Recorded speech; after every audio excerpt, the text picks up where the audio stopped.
Hindi dapat na palampasing tikman kapag nasa Camiguin ang ipinagmamalaki nilang version ng ginataang manok, surol.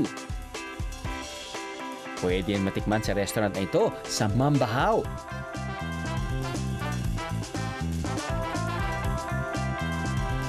Chef, tirayan na natin surol na to. Babalita ko, it is mga pinagmamalaking soupy dishes dito sa Camiguin. Sige, Chef. Game.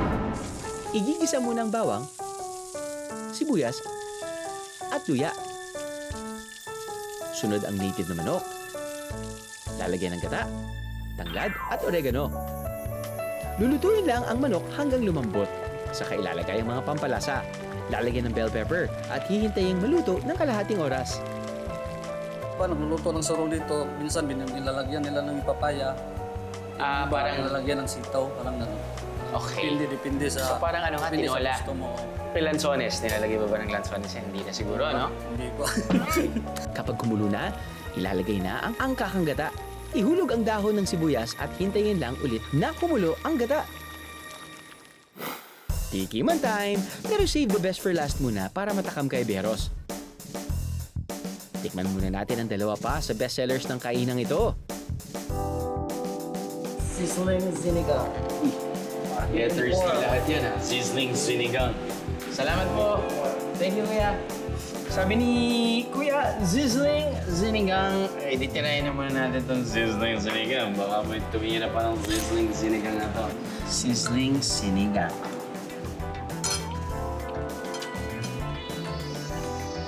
Asim, ang sarap. Grabe.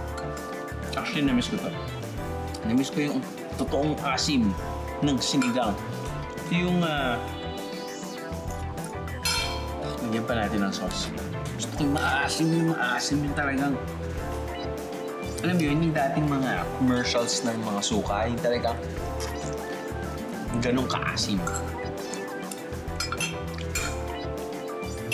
Yung ganun, no? Nakagana kasi yung asim. Beef afritada, usually chicken afritada. Pero tinatanong ng mga tao, biglang lalabas na yung is equal to MC squared. Ano ba pinagkaiba ng mechado? Ano ba pinagkaiba ng afritada? Ano ba pinagkaiba? Basta lahat sila masarap. Uy, matanis. Malambot. Alam mo, pinakulaan ng matagal. Plus yun. So on the sweeter side siya, so alam mo talagang Filipinized. Now, dito ako excited. Ito yung tinatawag nilang surol.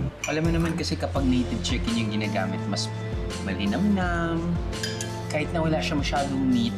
I don't know, there's something about native chicken. Okay, this is it. Huwag na natin gamitin yung spoon. Ganda naman yung kanilang tasa eh.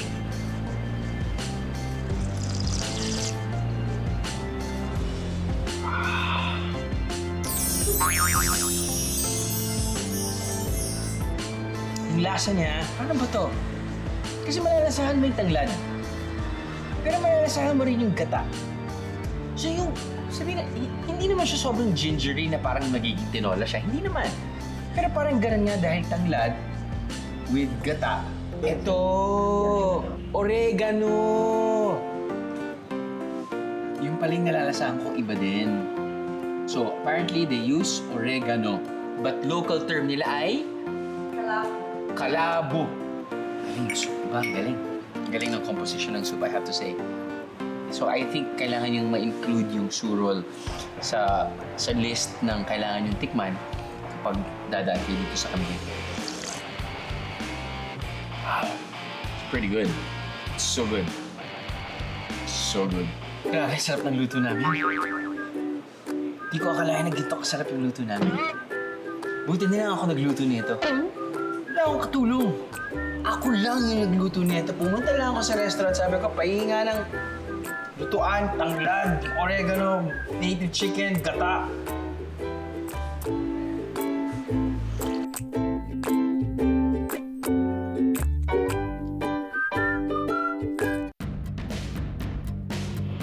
Mula sa ilalim ng dagat at tuktok ng bulkan, ahon na tayo pabalik sa kalsada.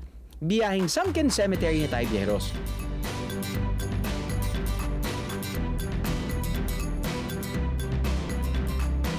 Ang Spanish-era cemetery na lumubog noong 1870s nang sumabog ang Mount Vulcan, idineklara bilang isang National Cultural Treasure ng National Museum of the Philippines noong 2018.